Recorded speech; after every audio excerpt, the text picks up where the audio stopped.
Hello and welcome to the March 16th episode of Nick's News. I am your host Nick, brought to you by Some Budget Studios. That's right, we're putting money into this project of ours. We're live every Sunday, usually, and I thank you all so much for tuning in or catching the replay on the Nick's News YouTube channel. This is a program dedicated to bringing good news to counter all of the bad news that we are bombarded with on a daily basis, with the hope of bringing a little bit of joy back to the world. Several of our articles are pulled from sites like Industry Tap, Live Science, Positive.news, and GoodGoodGood.co, but we appreciate everything sent in by you, the Nick's Newsies. Good evening, everybody. Thank you very much for joining us on this Monday. Sunday was not going to work to broadcast Nick's News, so we're doing it live on Monday. Monday. And I am so thankful that you all came in and joined us for this one, so hello, everybody.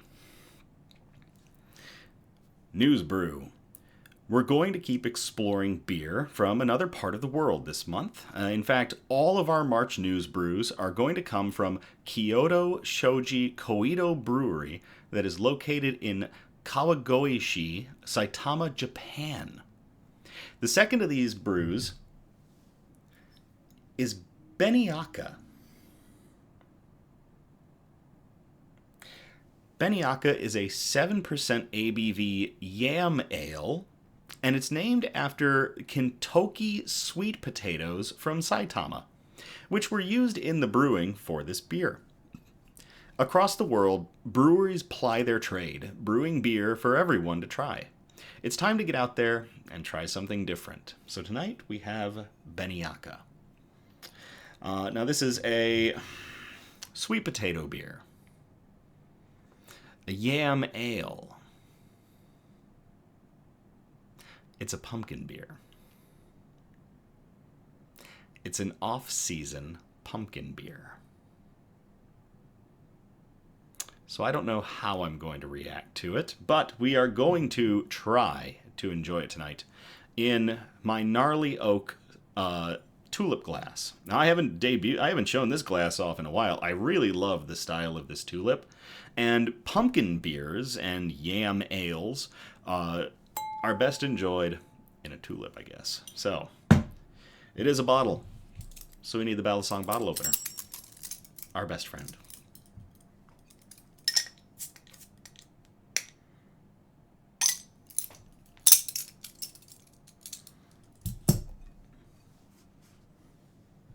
Hi, Becky. Hey, Christian. Hey, Nico. All right. Let's get into the theatrics of a 5-minute pour.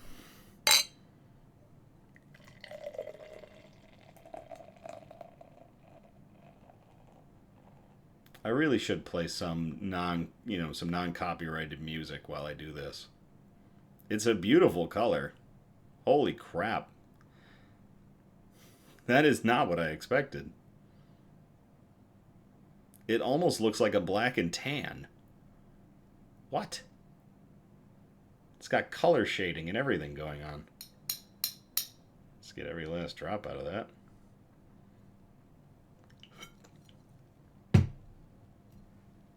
Okay. It's like a beautiful orange here, and then it just darkens as it thickens out. Yeah, that is a very pretty beer.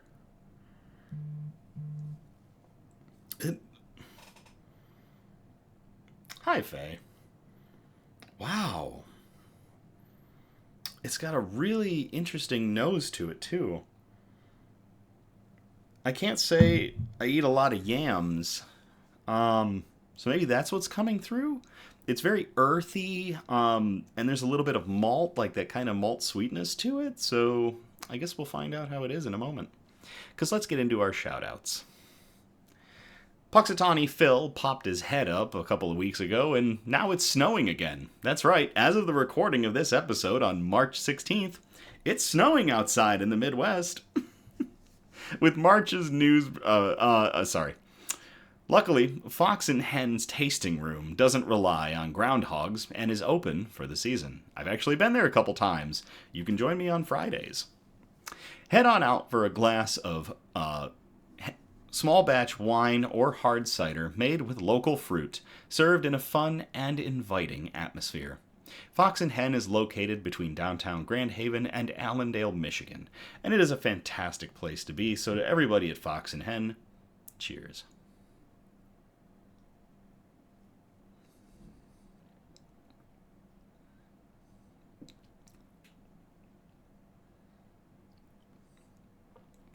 This is a really tasty beverage. Wow.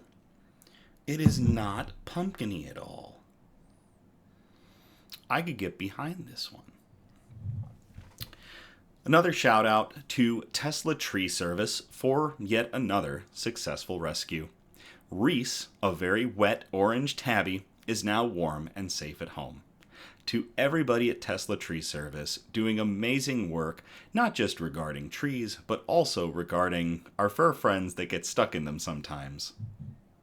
Cheers.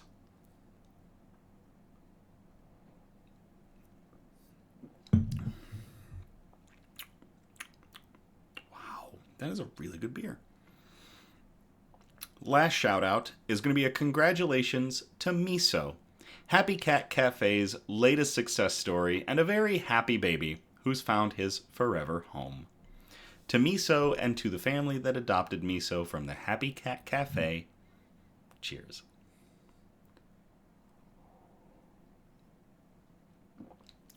I can't get enough of this beer. If you want to get these, I was in Illinois and went to an Asian market that was really cool, and they had these guys in the fridge section. So check it out. I would say pick a couple of these up. We're going to be showcasing 4 of them this month. We had one last week, which was really good, and now these Coedo beers are doing really solidly with me. News quote. This is a really nice one. Celebrate the people in your life who are there because they love you for no other reason than because you are you. I listed the name twice, but that comes from, I'll have to change that in post. That comes from Mandy Hale, who is known as The Single Woman and is a popular author and blogger focused on empowerment, self-love, and finding joy in singleness. And that can sometimes get you down if you're in that situation. And maybe it doesn't, everybody's different. But sometimes when you're in that situation, that can be debilitating, and it can really mess with your head. But at the same time, it is very good to remember that you are surrounded by people that love you. They just love you in different ways. And that is no less a form of love. So, again, celebrate the people in your life who are there because they love you for no other reason than because you are you. There's only one of you, and a lot of people do love you. So, to Mandy Hale for that quote, and to all of you out there, cheers. Love you all.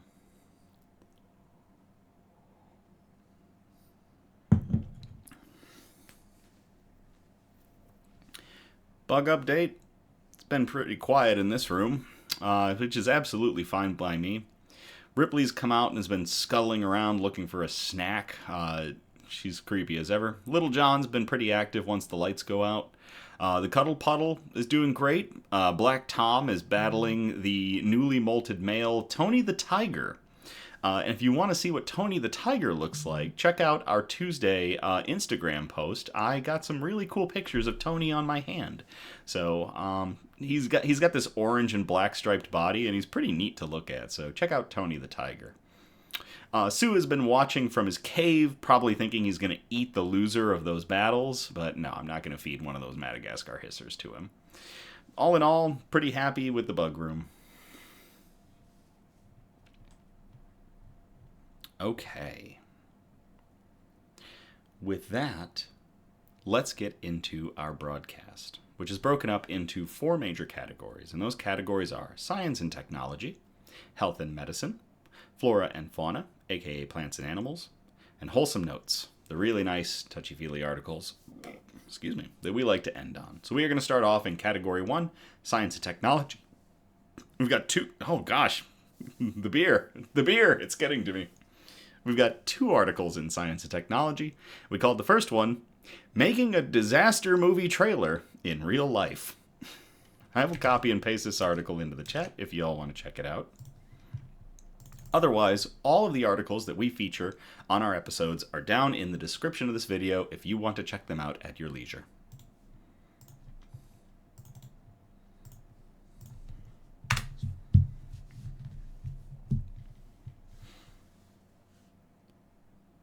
NASA's DART mission changed the orbit of an asteroid, Didymos, around the Sun.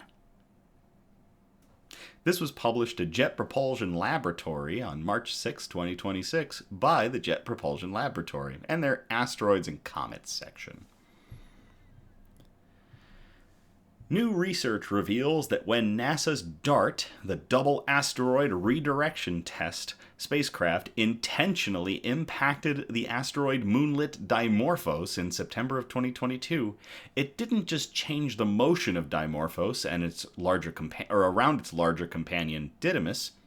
The motion of the crash also shifted the orbit of both asteroids around the Sun.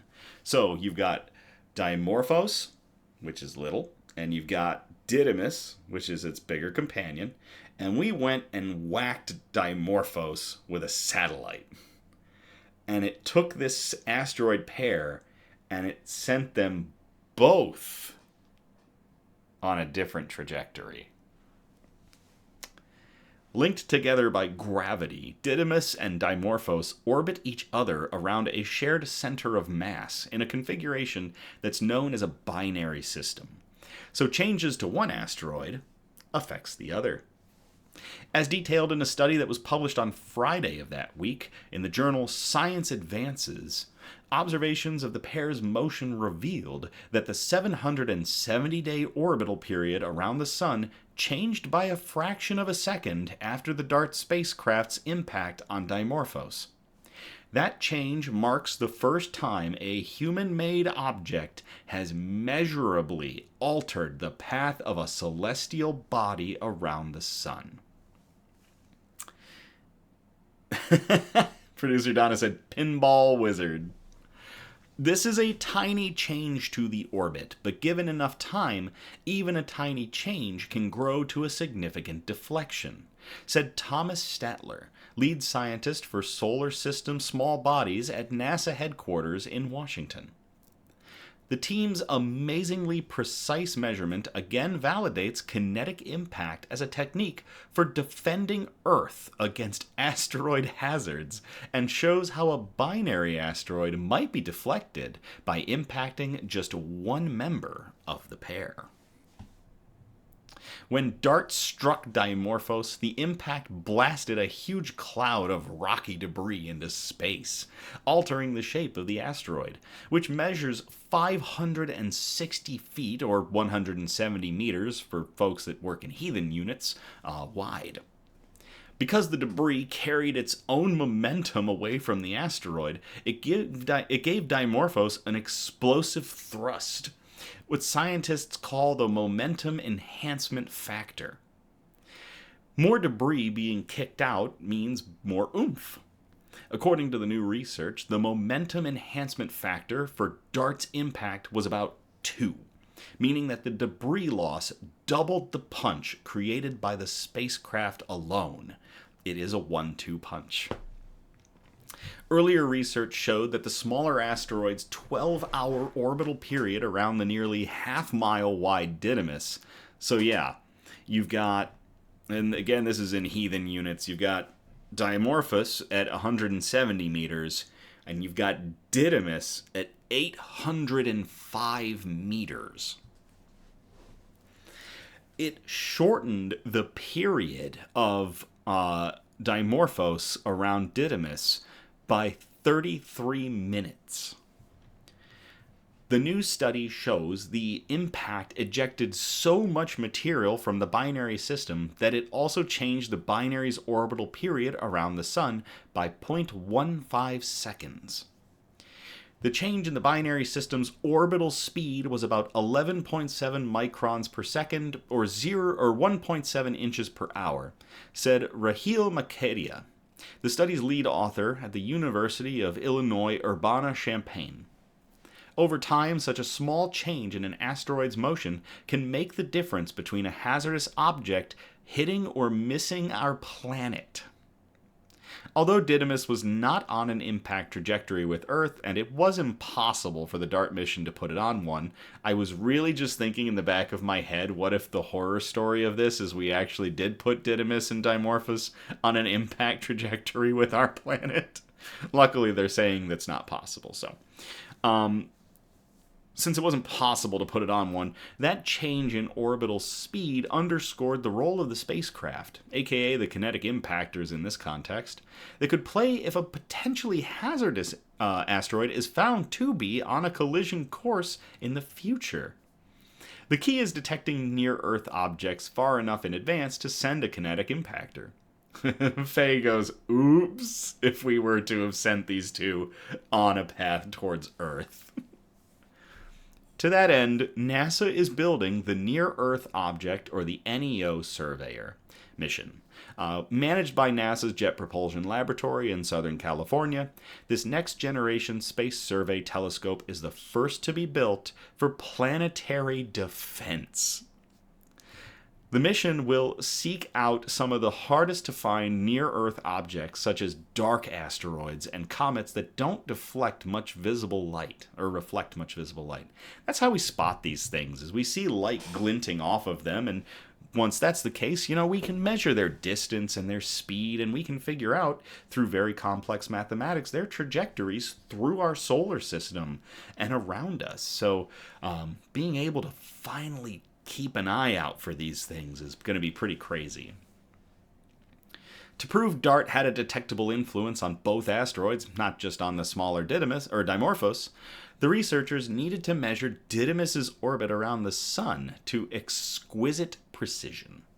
So in addition to making radar and other ground-based observations of the asteroid, they tracked stellar occultations, which occur when the asteroid passes exactly in front of a star, causing the pinpoint of light to blink out for a fraction of a second.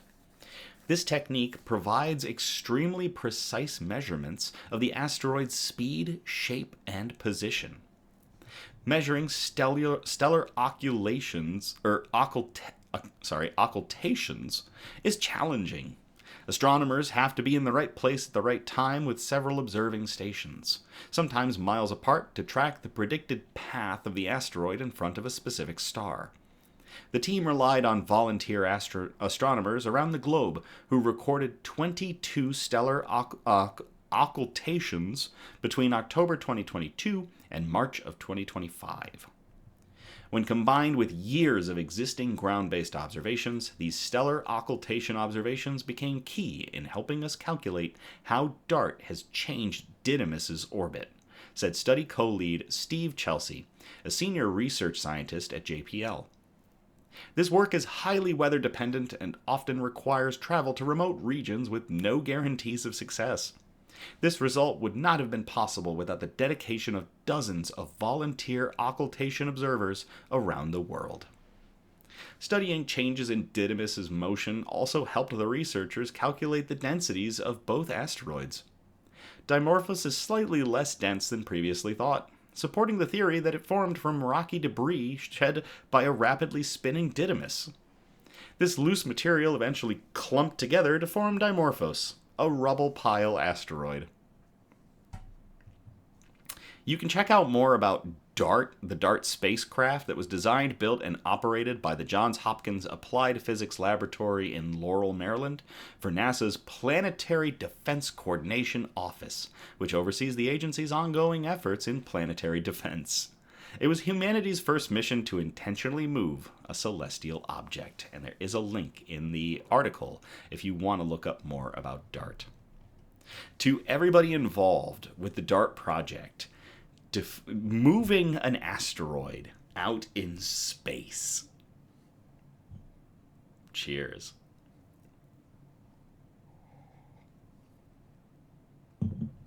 Just proving that technology works is insane.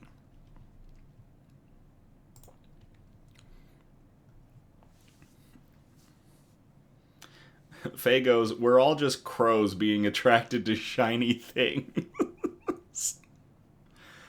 Accurate. Very accurate. This next one we called Disaster Movie Trailer 2, En Fuego Boogaloo.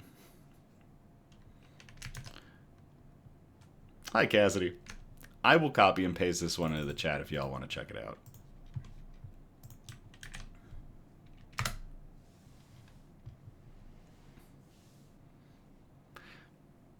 If you thought the last one was wild, get ready for this one. Scientists create giant fire tornadoes that could save our oceans. What? This was published to SciTech Daily on February 28th of 2026 by Zaid Elian and Texas A&M University. In the critical hours of an offshore oil spill, response teams must make a difficult choice. Allow the slick to spread, or set it on fire. When responders ignite the oil, they create what is known as an in situ fire pool. This method can prevent oil from drifting and contaminating fragile marine ecosystems, but it comes at a heavy cost. Thick smoke rises into the air, soot and other pollutants spread across the atmosphere, and a layer of partially burned residue remains on the ocean surface. In a first-of-its-kind, large-scale experiment, scientists tested a different strategy. Enormous fire whirls, spinning columns of flame that rise vertically like a tornado instead of spreading across the water. This rotating column acts like a powerful engine. As it spins, it pulls in extra oxygen, which allows the flame to burn hotter and more efficiently than a traditional fire pool. The improvement was dramatic. The fact that the word "was" is there means they did this. This is insane. Compared with standard in situ fires, the fire whirl generated 40% less soot and burned up to 95% of the oil, leaving behind far fewer hazardous particles and toxic remnants. The research funded by the Bureau of Safety and Environmental Enforcement, or the BSEE, is led by Dr. Elaine Oren and Dr. Qinxing Wang of Texas A&M University, along with Dr. Michael Gollner of the University of California, Berkeley. This is the first time anyone has conceived using fire whirls for oil spill remediation, and it's really just the beginning, said Oren, professor of aerospace engineering in the College of Engineering. Our goal is to harness the chaotic nature of fire whirls as a powerful, precise restoration tool to protect coastlines, marine ecosystems, and the environment as a whole. By learning how to generate and control large fire whirls, the team is advancing an unconventional yet potentially transformative tool for tackling oil spill disasters. The 2010 Deepwater Horizon disaster, the largest offshore oil spill in U.S. history that claimed the lives of 11 workers, killed thousands of marine animals, and devastated oceanic habitats, illustrates how quickly such events can escalate into environmental crises. We are looking at environmental disasters like oil spills and identifying ways to remediate them in faster, greener, and more sustainable ways, Oren said. Apparently that means making a fire tornado. One of the clearest advantages of fire whirls is speed. Because they burn crude oil nearly twice as fast as in situ fire pools, they could give emergency crews a crucial time advantage, helping them eliminate slicks before they drift into protected or sensitive coastal areas. Fire whirls burn through crude oil spills nearly twice as fast as in situ fire pools, potentially giving cleanup crews faster operational and response times to eliminating the oils from spreading, Oren said. The findings also suggest meaningful improvements in air quality during spill response operations. One of the biggest challenges of burning oil spills is the sheer volume of smoke emitted, Oren said. Our results show that fire whirls, compared to in situ fires, dramatically reduce overall emissions. Yes, because it's a fire whirl, it's containing it. Functioning much like an industrial incinerator, the spinning flame breaks down the particles that normally create dense smoke clouds. This reduces the environmental trade-off of emergency burning, while vaporizing almost all the oil before it can harden into a sticky tar layer on the water. The insights gained from studying fire whirls may extend well beyond marine spills. A more in-depth understanding of their physics could influence the design of high-efficiency combustion systems and improve strategies for anticipating and managing wildfires on land. Our study has universal applications, Oren said. By understanding the physical laws that govern fire whirls, we can harness their power beyond oil spill remediation. Becky says, better than Sharknado. Can't argue with that, Becky. Much of the existing knowledge about fire whirls, including the spinning columns seen in wildfires, that's right, these things are naturally generated during wildfires. Look up videos of fire whirls and fire tornadoes. It's wild. They come from small laboratory experiments. To realistically model conditions similar to those of a large ocean spill, the researchers built a much larger experimental setup. The scale of our experiment is one of the reasons why our investigation is so unique, and what sets it apart as a first of its kind, Oren said. The team constructed a 16-foot-tall triangular structure with 3 walls to carefully direct airflow. At its center, they placed a 1.5-meter-wide pool of crude oil floating on water. When the oil was ignited at the Texas A&M Engineering Extension Service, yes, the Texas A&M Engineering Extension Service, or the TEEX, Brayton Fire Training Field, the setup produced a roaring fire whirl that reached nearly 17 feet in height. Results published in Fuel showed clear gains in performance, including stronger combustion, cleaner exhaust, and near-complete fuel consumption. The fire whirl burned the oil about 40% faster, cut soot emissions by 40%, and achieved up to 95% fuel consumption efficiency compared to in situ fire tests, Oren said. Despite their potential, the researchers caution that fire whirls are highly sensitive to their surroundings. Fire whirls are incredibly powerful and can be incredibly beneficial, Oren said, but they're also sensitive and only reach high efficiency when the conditions are just right. If winds are too strong, the spinning column can break apart. If airflow is not carefully managed, the flame reverts to a standard fire pool. The thickness of the oil layer also plays a role. When the slick becomes too deep, the fire whirl went out earlier than expected. This delicate balance, the Goldilocks zone, underscores both the opportunity and the engineering challenges involved in applying the technology outside controlled experiments. With additional research and further technological advances, the scientists envision portable systems that could be positioned over burning oil slicks, converting ordinary flames into efficient fire whirls. Can you imagine if you just helicopter in like a box and you drop it on top of an ocean oil fire and it spins up a fire whirl and just lets that sucker rip like a Beyblade? That would be awesome.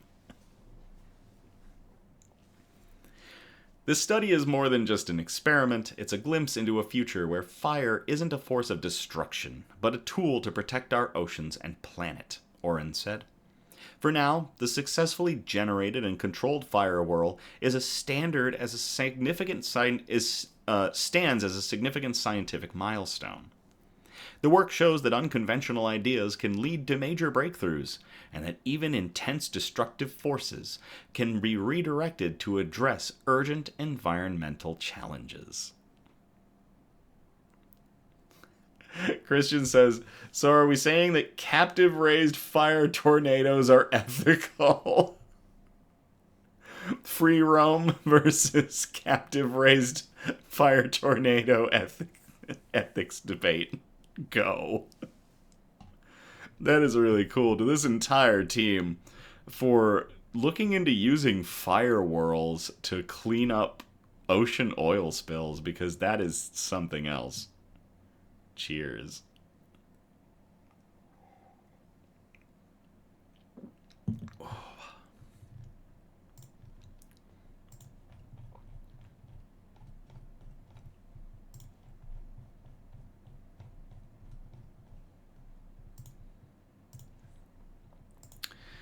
All right. That's going to get us out of science and technology. We're going to move on to category 2, health and medicine. We got one article in this, and we called it, let me make sure I've got this right. Yep. Dropping Dravit Like a Bad Habit. I will copy and paste this into the chat if y'all want to check it out.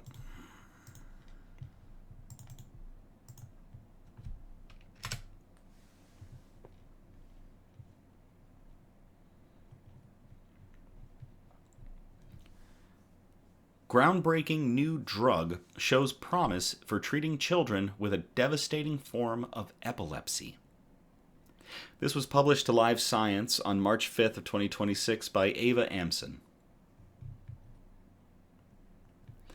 A new drug appeared to slash seizures up to 90% in children with a rare and devastating form of epilepsy called Dravet syndrome, by tackling the underlying genetic mutation that causes the condition. The findings are in an early stage trial, not designed to show efficacy, so it's not yet clear whether the results will hold up in a larger trial. But if they do, it would be the first drug with the potential to alter the trajectory of a disease, which comes with neurodevelopmental delays and a high risk of sudden death.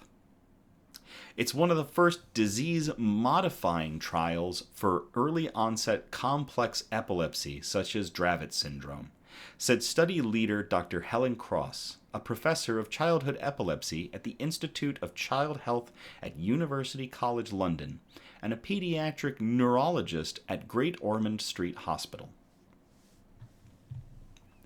The results of the clinical trial published on March 4th in the New England Journal of Medicine showed that the drug, called zorvunersen, can safely be given to children with Dravet syndrome, and that it reduces the number of seizures and improves their overall quality of life. The main purpose of this study was to test the drug's safety and find an optimal dose, but Cross's team also investigated whether the treatment led to seizure reduction, neurodevelopmental improvements, and quality of life. We saw improvements in all those domains, particularly at the higher doses, they told Live Science. Besides frequent seizures, people with Dravet syndrome also have developmental delays, coordination problems, behavioral issues, and other symptoms. And around half of these people who have Dravets will die suddenly and prematurely due to the disease. The symptoms are all caused by a problem with interneurons, a type of cell that relays messages in the central nervous system. Anti-epileptic drugs and implants can reduce the number of seizures somewhat, but do not improve developmental delays.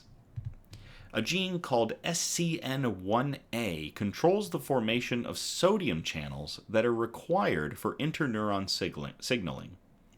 Most people have 2 copies of this gene, but in many people with Dravet syndrome, a genetic change stops one of these copies from working properly.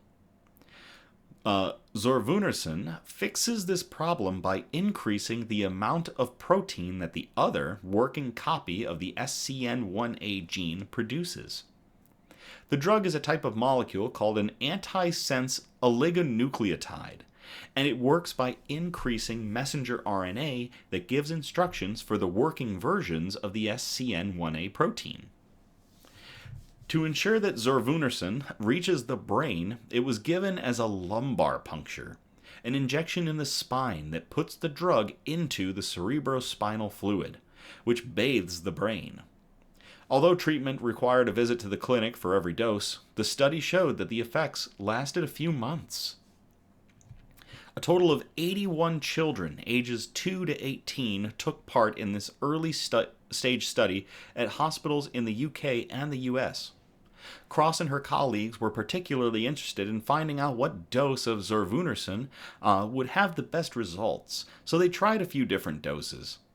Some got a single treatment, while others received a series of lumbar punctures a few months apart. After this, 75 of the study participants continued to receive Zorvunersen treatment every 4 months. Their participants were followed for a total of 3 years.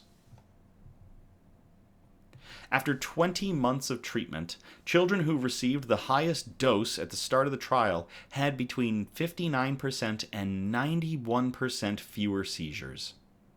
Several children in this study had mild side effects such as a headache or vomiting from the lumbar puncture procedure, or increased levels of protein in the cerebral spinal fluid. But overall, the trial showed that the drug was safe for children. The study does have some limitations. It only studied a small group of children, and there was no placebo group. In a larger trial that is already underway, researchers are studying an additional 170 children to find out if those who receive the treatment indeed show more improvement than a control group. We're targeting the actual underlying cause of the problem, Cross said, and therefore not only reducing seizures, but improving other aspects of the disease. The trial is expected to be completed in October of 2028, so even if the results are positive, it will be a few years until this treatment is available to all children with Dravet syndrome. Still, to everybody involved studying Dravet syndrome and trying to find a solution to reduce or eliminate the number of seizures as well as help the quality of life of these children. Cheers.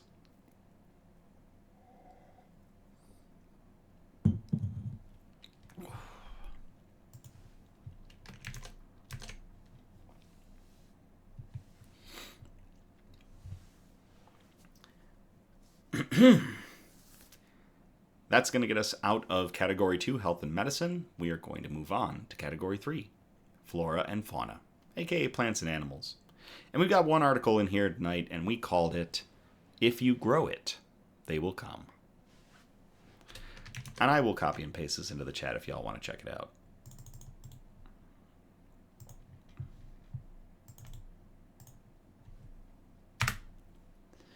Now, it is no secret that I reside in West Michigan, and there's something I absolutely love every year in West Michigan, and that is seeing monarch butterflies. I think they're spectacular. I think that their caterpillars look gorgeous, and their adult forms just as much. They really are something else to see. But they're very specific species. They're very specific to what they eat and where they lay their eggs. So any good news about monarch butterflies is good news to me. Planting 15 million milkweed to reverse the western monarch decline. This is published to riverpartners.org on February 25th of 2026 by Lily Rothrock. Oh, Norse Raven says hello. For some reason, YouTube is not showing them chat, so they are lurking. Hello, Norse Raven. Thank you very much for joining us tonight. This past November, volunteers counted fewer than 13,000 western monarch butterflies overwintering along the California coast, the third lowest tally in nearly 3 decades of monitoring. The 3 lowest counts on record have all come in the last 6 years. Sorry, my nose was itchy. Western monarchs are in serious trouble. The migration is collapsing, said Emma Pelton, a senior conservation biologist with the Xerxes Society, which leads the annual Western monarch count and is a longtime partner of River Partners. Longtime partner of River Partners. Our window for action is narrowing, and our conservation efforts must accelerate. River Partners has responded with the largest coordinated monarch recovery effort in the West. 15 million milkweed plants by 2030. The milkweed, the only source of food for monarch caterpillars and nursery for their eggs, will be planted in a primary monarch migration corridor, from Redding in Northern California to the Imperial Valley near the Arizona and Mexico border. It's an ambitious target, set against a grim backdrop. In the 1980s, Western monarchs numbered around 4.5 million. Today, the population has declined by more than 99%, driven by habitat loss, pesticide use, and climate change. Our window to reverse the trend is narrowing fast. The key to understanding the best opportunities we have to save monarchs is the same reason they are so remarkable. They don't stop for long in one place, and they travel vast distances. Each spring, monarchs leave their overwintering groves from Mendocino to Baja California, and they push inland. The first place they breed is California's Central Valley, which makes it priority 1 in monarch conservation plans. Multiple generations are born as the population fans out east toward the Rocky Mountains. Then, a final super generation emerges in late summer. Butterflies built to live up to 9 months instead of the usual 4 to 6 weeks. Those butterflies make the long push back to the coast. Eastern monarchs echo the same journey on the other side of the Rockies, moving from Mexico to as far north as Canada before turning around to overwinter down south again. No single butterfly completes the full round trip. Monarch migration is a relay race passed across generations. This is exactly why the Central Valley and other priority breeding areas are so critical for Western monarchs. They even use rivers as migration pathways, where they can find a steady supply of water, habitat, food, and shelter needed to make the full migration.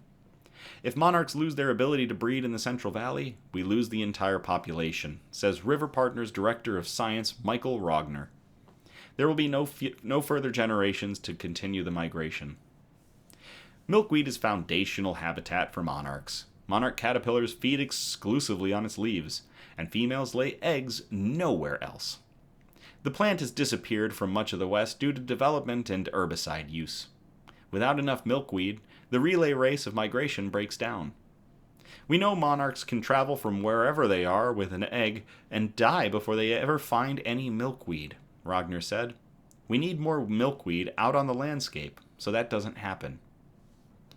River Partners began scaling up its monarch work in 2020, partnering with the Xerces Society, the California of Fish and Wildlife, Washington State University, and other organizations to plant more than 30,000 milkweed plants across 600 acres of priority habitat throughout the Central Valley.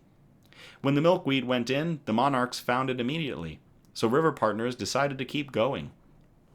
The new goal is exponentially larger, reaching 15 million milkweed plants by 2030, means solving a seed problem that most people don't think about. You can't harvest that much milkweed seed from wild populations without damaging them. Heritage Growers, River Partners' 200-acre native seed farm near the town of Colusa in Northern California, is cultivating milkweed specifically for restoration, amplifying what the wild can't provide on its own. Heritage Growers wildland seed collector Haley Holgate spends much of her time scouting for wild seed up and down California, tracking harvest windows that close fast. Sometimes you have just a couple of days where the window to harvest seed is right, she says, and you can't miss it. Becky says, I need to order some milkweed seeds. I want some monarchs to come to my yard. I think that's a fantastic idea. Heritage Growers cultivate 3 main milkweed species for restoration. Narrow-leaf milkweed, or Asclepias fascicularis, which is the most abundant across the valley and has a remarkably long window for both bloom and seed collection, which Holgate noted with relief. The showy milkweed, which is Asclepias speciosa, which grows in smaller scattered stands, and the desert milkweed, Asclepias erosa, critical for monarchs in the southern part of the state. I didn't know there was so much milkweed. The scale of River Partners restoration is important here too.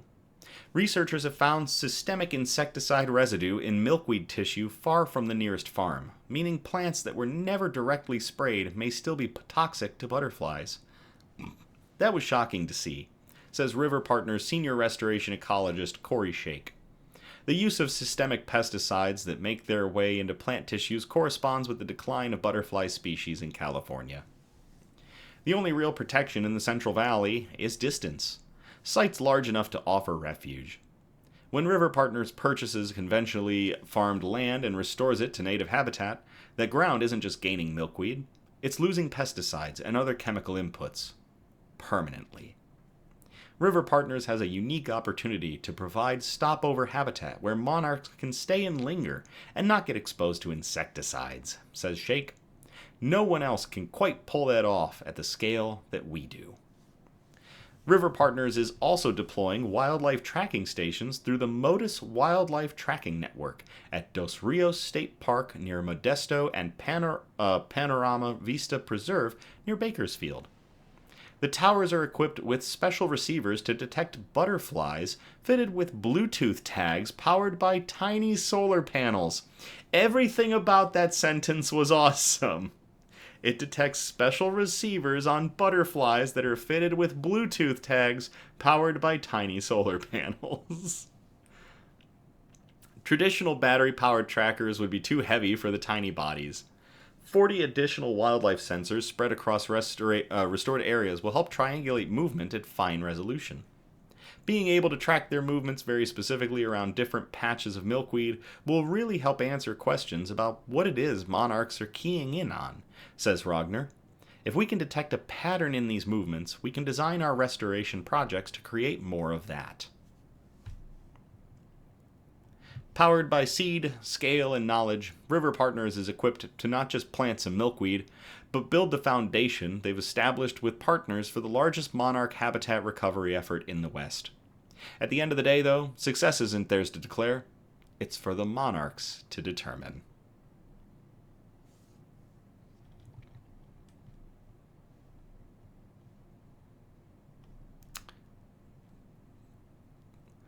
This year's there's still more. I thought that was it. There's still more. This year's third lowest western monarch count on record is sending a message. The chain of habitat monarchs have depended on for millennia has frayed, but there's reason to hold on to hope. Monarch populations are naturally variable. They can swing dramatically from year to year, the way acorns have mast years and wildflowers don't super bloom every spring. After hitting an all-time low of fewer than 2,000 butterflies back in 2022, the western population rebounded to more than 200,000 in 2021, without any significant change in habitat. What changed the most was the weather. This means monarch populations can rebound quickly when conditions align. But when the baseline is already low, natural variability of a drought or poorly timed storm becomes less of a bouncy house and more of a cliff edge for the population. A few bad seasons stacked on top of decades of loss are devastating. If you think of habitat as the foundation, that's the thing you have to keep and create more of, says Shake. You might have the foundation, but you can't build the house if other pressures are too strong. But you have to have the foundation if there's hope for recovery. That's both the hopeful and the sobering part. The capacity for monarchs to make an astounding recovery is still there, despite the near collapse of the population. Monarchs have become an ambassador species for something larger than themselves. When River Partners restores habitat for monarchs, they plant an array of nectar-producing species that support all pollinators, with planting pallets carefully planned to provide food across the entire monarch migration window. The benefits ripple outward in ways that are hard to fully measure. Monarchs are an indicator of the overall health of native pollinators, says Rogner. If we're helping to recover monarchs, we're helping to recover the native biodiversity that provides the food on this planet. That's why monarch recovery can't wait, and it's going to take all hands on deck. We're doing everything as quickly as we can, they say. There's no question. We can't do this without private and public support right now. For now, monarchs are still finding ways to complete the relay race of migration despite huge chunks of habitat breaking the chain. They need all of us to fill in as much of that foundation we mentioned as possible.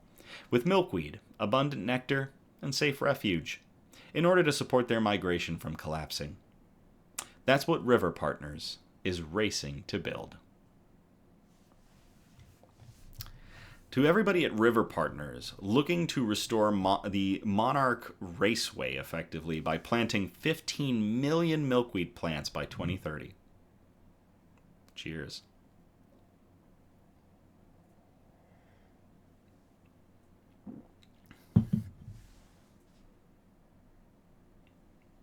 I hear some bug moving around, but I'm not sure which one. Because I don't immediately see them.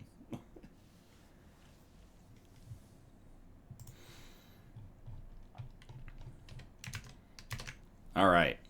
That is going to take us out of flora and fauna. We're going to move on to category 4, the wholesome notes. We've got 3 articles in wholesome notes tonight for you, and we called this first one Hell of a Wait for Free Food. I'll copy and paste this into the chat if y'all want to check it out.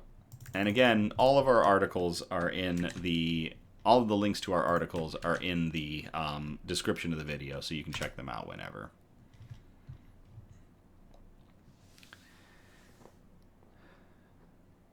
Hey, Charlie. Oh, 4 articles in wholesome notes. Oh gosh, there are. It's 4 for 4. Category 4 with 4 wholesome notes. Thank you, producer Donna. Alabama father, 99, and son, 80, become first ever pair to redeem decades-old promise of free oysters at local oyster house. This was published to People on March 10th of 2026 by Desiree Anello. Jimmy Rush and his 99-year-old father, Jim, finally achieved one of their lifelong goals. For over 50 years, Jimmy, who's 80, would visit Wintzell's Oyster House in downtown Mobile, Alabama, alongside his dad and his younger brother Carl, a tradition that continued even after he moved to Florida. My dad and I started riding in a parade at Mardi Gras on Friday nights, Jimmy told Fox 10 TV. So we would come down here on Friday afternoon and eat oysters, and that started in 1972. Every time the Rush men would visit the oyster house, they would see one sign among the dozens that hung on the walls that promised free oysters to any customer who turns 80 and walks in with their father. Since no one had claimed the reward in the past, Jimmy knew he was about to make history as he approached the milestone birthday. I can quote by heart, "Free oysters to any man 80 years old accompanied by his father," Carl, the younger son, said. So in seeing that sign, we felt like our dad was going to make it to 100 because he's in great health. We've been talking about it as a family for 25, 30 years. As soon as Jimmy turned 80, the trio marched down to Wintzell's Oyster House to be the first to redeem the offer, and the local restaurant followed through with its promise. We'd asked the bartender had anyone else did it. No one had. So we said, "We'll be the first," Jimmy said, to which his dad added, "We're the number ones." After the Rush family made history at the Wintzell's Oyster House, the restaurant commemorated the moment on social media while wishing Jimmy a happy birthday. Most people read that sign behind the bar and laugh, read a February 23rd Facebook post. But tonight, Jimmy Rush walked in on his 80th birthday with his father, James Rush, who's 99, right beside him, and turned one of Wintzell's rarest traditions into a real-life milestone. The Rush family has been part of this place for years, and they didn't come alone, the post continued. A full room of friends, shared memories, and yes, oysters on the house, true to our founder's promise. After inviting around 60 of their closest friends and family members to celebrate the family milestone, Jimmy deemed his 80th birthday the best one yet. "Never thought about any birthdays except my 80th, he told Fox 10 TV. "That's the one I was looking forward to, because of the sign." Carl added, We'll be back to do this all over again October 2028 when I turn 80. My dad says he's going to make it, so that's good enough for me. As for Jim's secret to staying healthy at 99 years old, while he admitted that he's losing some of his vision, the World War II and Korean War veteran said that he takes no medication and has been very lucky and very well taken care of through my God. Through tears, he added, "It worked out." To the Rush family. Jimmy, his father, Carl, oh no, sorry. Let me get their names right. Jimmy, his father Jim, and his younger brother Carl, who went and made history at a restaurant by making the restaurant make good on a promise that their founder made. Happy birthday, and cheers.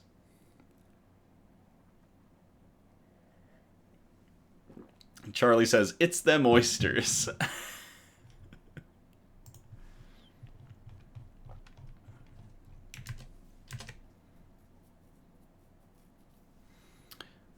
We call this next article, "This is what you call a can-do attitude." I will copy and paste this into the chat if y'all want to check it out.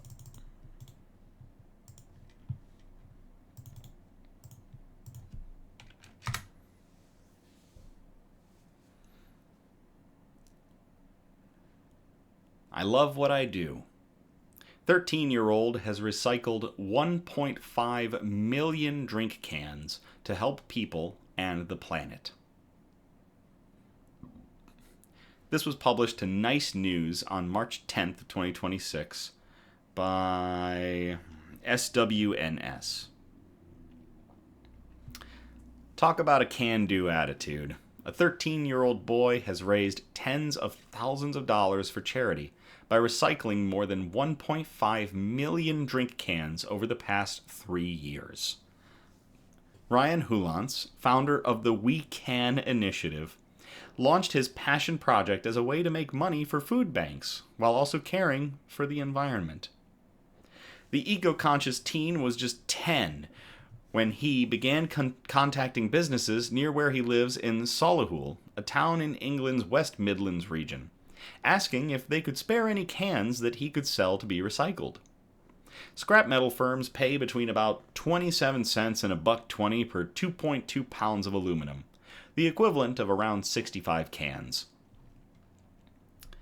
I came up with the idea because I wanted to help people and the environment at the same time, he told SWNS. I came up with recycling cans, and it just took off from there. In the early days, Ryan was collecting a few hundred cans per week and storing his bounty at home. To save space, he would crush the cans by driving over them in their car before Ryan bagged them up. He now collects 20,000 cans a week, and his family, who run a garage, were given an industrial crushing machine that bundles the cans into large metal bales. To date, Ryan has earned around $24,000, all of which he has donated to charity. He has his sights set even higher, though. His new goal is to regularly recycle more than a ton of cans per month from his 200 regular suppliers. The family hope their idea will also help the nearby city of Birmingham with its recycling crisis due to a garbage collectors strike that's been ongoing since January of 2025. We are very proud of Ryan and really want to help him expand, said Mom Karima. For the last 3 months, we have recycled over 1 ton per month, but we are capable of much, much more. The enterprise takes a lot of time, of course. Ryan spends around 20 hours a week collecting and recycling cans after school and on the weekends. Sometimes I think I'd rather be playing video games with my friends because I'm 13 years old, Ryan admitted. But actually, when I think about it more deeply, I really love what I do because I get to help people and families who are in need.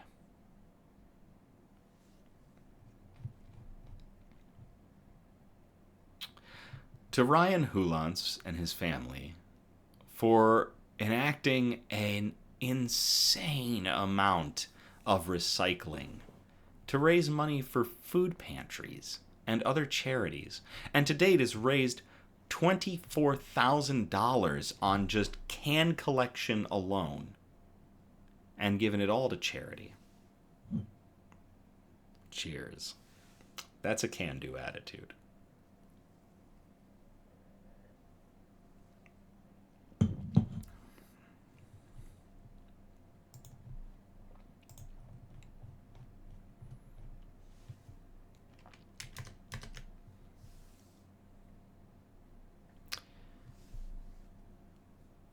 This next one we called Pints and Ponytails. And I'll copy and paste this to the chat if y'all want to check it out.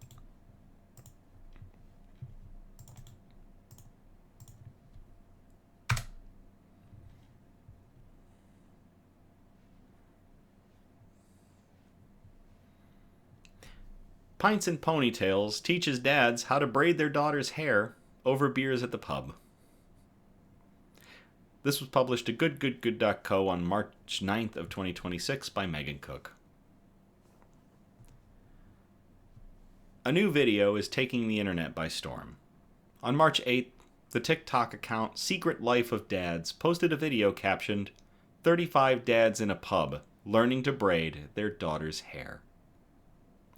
In the video, roughly 36 fathers sit around a long table at the Lucky Saints pub in London, England, for a Pints and Ponytails event.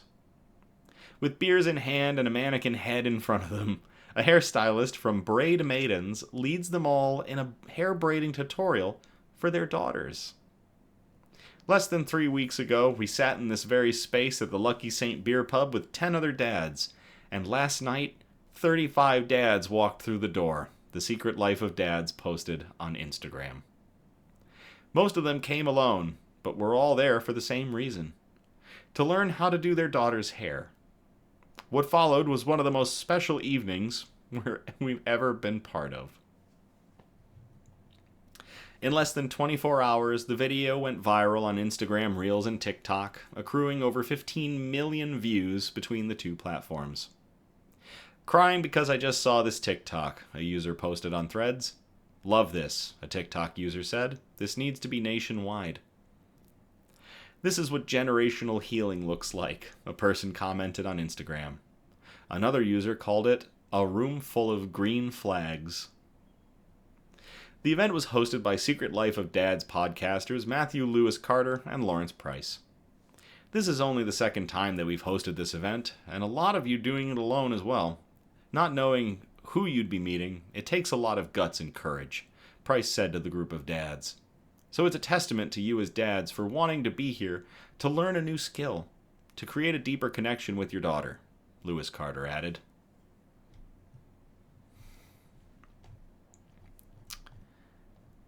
To everybody involved, from the Secret Life of Dads to the 35 dads that showed up to share beers and figure out how to braid hair so they could be able to do that for their daughters.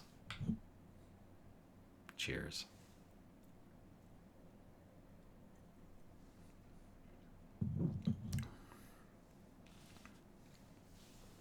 Charlie said, "Oh, this is making my heart so happy." Or this makes my heart so happy.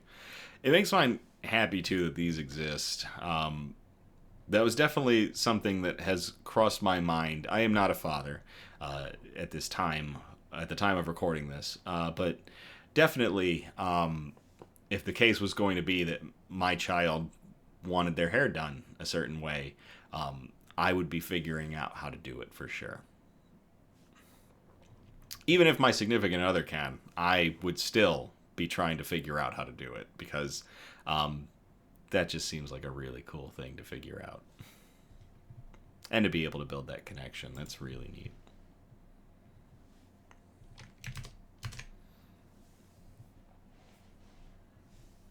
Okay. Our last article of the night we called Imagination Makes for the Best Rocket Fuel. I will copy and paste this into the chat if y'all want to check this out.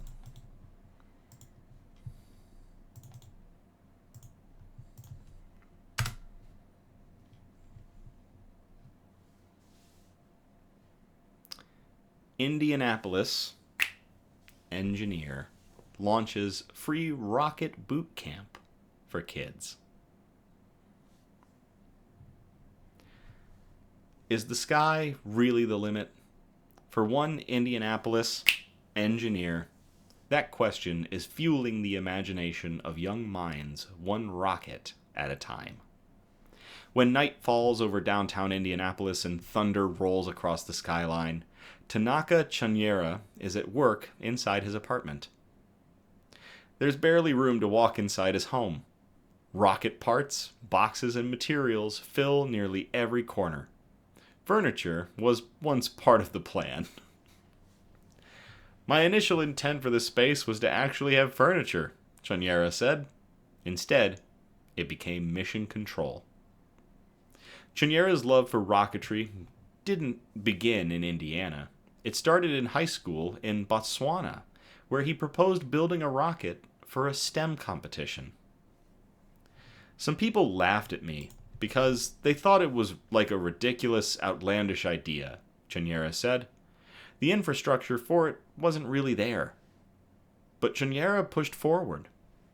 Chaniera went on to win an essay competition about satellites, beating competitors from across the African continent.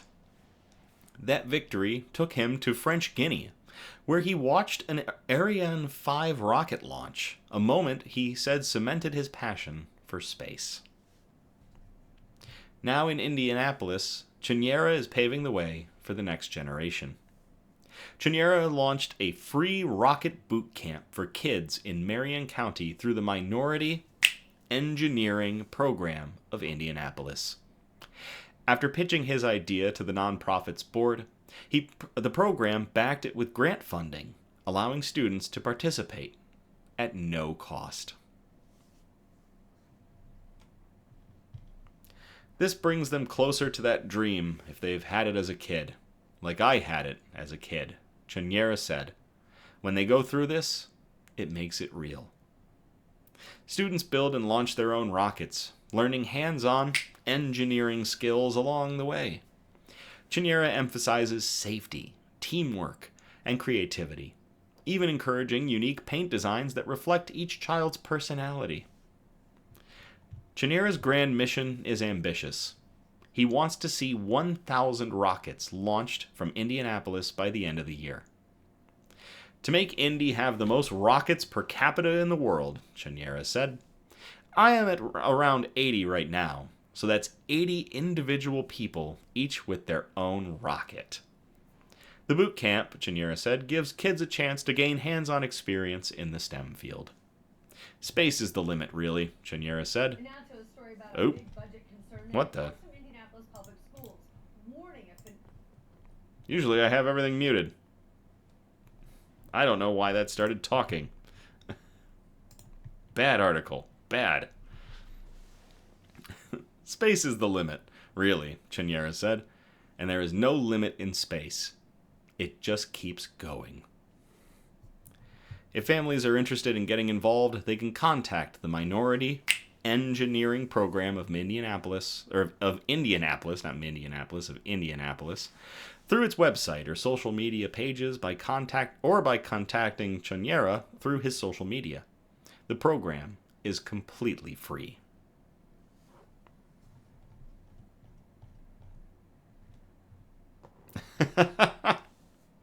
There are just so many engineerings throughout this entire night. But seriously, to Tanaka Chaniera and to all of the students that have participated in his program, launching rockets and proving that the sky is not the limit. Cheers.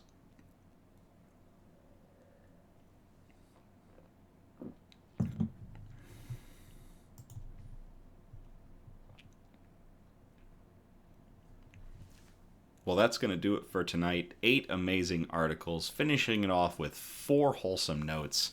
Real ones that go straight to the heart. Really great stuff.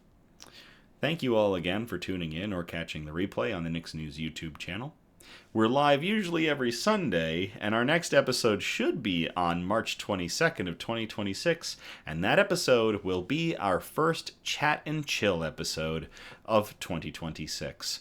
So what's it going to be? We're not going to have any articles. We're just going to chat. We're just going to chill, drink beer, snap and say engineer. And we're just going to have fun. So let's kick back and go back to how Nick's News started way back in 2016. We encourage participation, so if you feel inclined, you can message us or post suggestions for news brews, shoutouts, news quotes, and especially good news articles that we can present on future episodes of our program. If you send in a bunch of articles, please try to spread them out across their 4 major categories, which again are science and technology, health and medicine, flora and fauna, aka plants and animals, and wholesome notes, the really nice ones we like to end on. Like a family making good on a sign in an oyster bar, or trying to launch 1,000 rockets out of Indianapolis with kids. You can message us on Facebook or Instagram or email us at somebudgetstudios@gmail.com. Links are in the description of the video. Feel free to like, subscribe, or comment on all of our content across all our platforms, Facebook, Instagram, YouTube, and TikTok, so that we can get good news and joy out into the algorithm. Please know SEO improvement and advertisements, we're not interested.